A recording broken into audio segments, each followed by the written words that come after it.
اللہ تعالیٰ جل شانہ نے قرآن مجید میں ارشاد فرمایا کہ جو اللہ سے ڈرے، تقوی اختیار کرے، ہم اس کے لیے راستہ نکال دیتے ہیں، اور جو اس پر بھروسہ کرے وَمَن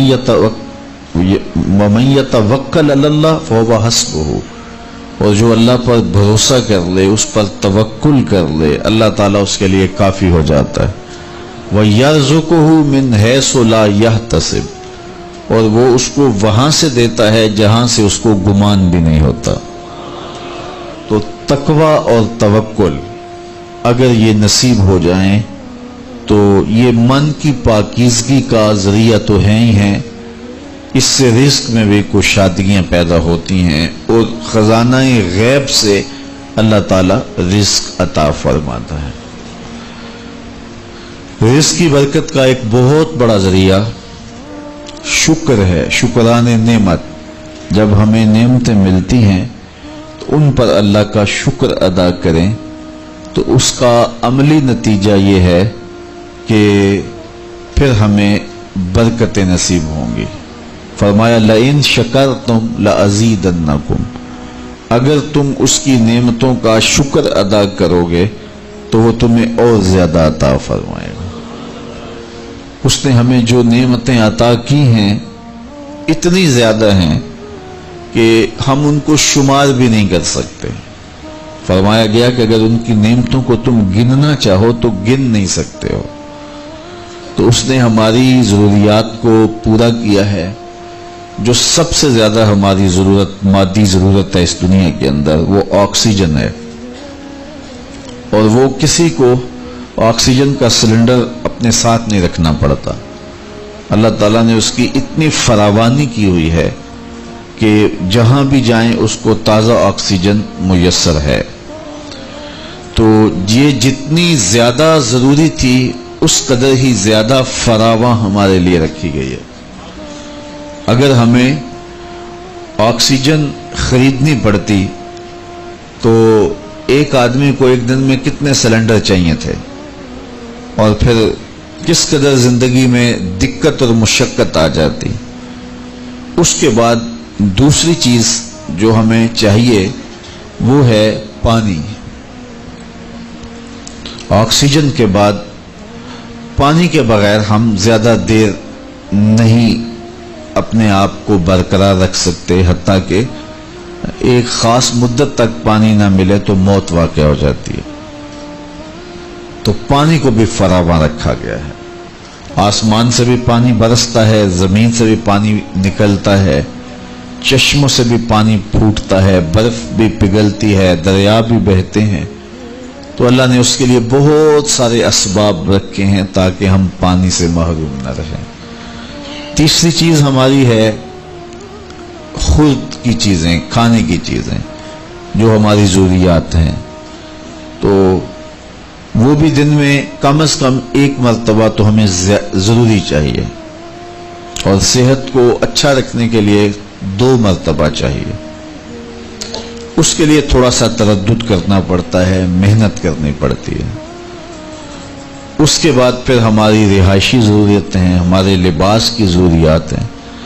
تو جتنی ضرورت زیادہ اہم ہے ہماری، اس قدر ہی اس کا حصول آسان رکھا گیا۔ اور اللہ تعالیٰ نے ہماری یہ ضرورت آکسیجن ہے، اس کو اپنی جناب سے اتنا فراواں کر دیا کہ ہمیں اس کے لیے کوئی مشقت نہیں اٹھانا پڑتی۔ جس طرح ہمیں کھانے کے لیے تردد کرنا پڑتا ہے، پہلے اس کو کماؤ، پھر گھر لاؤ، پھر اس کے بعد اس کی تیاری کے مراحل ہیں، اگر یہ سب کچھ آکسیجن کے لیے ہمیں کرنا پڑتا تو زندگی کتنی کٹھن اور کتنی مشکل ہو جاتی۔ تو یہ اس کی کرم نوازیاں ہیں کہ اس نے ہمارے لیے اس کو آسان رکھا ہے۔ تو کہا اگر تم تقوی اختیار کرو اور اللہ تعالیٰ جل شانہ پر توکل اور بھروسہ کرو تو تمہیں وہ وہاں سے رزق دے گا جہاں سے تمہیں گمان بھی نہیں ہوگا۔ اللہ کے محبوب نے ارشاد فرمایا اگر تم اللہ پر توکل کرنے کا حق ادا کرو وہ تمہیں ایسا رزق دے جیسا پرندوں کو دیتا ہے، کہ جب وہ صبح اپنے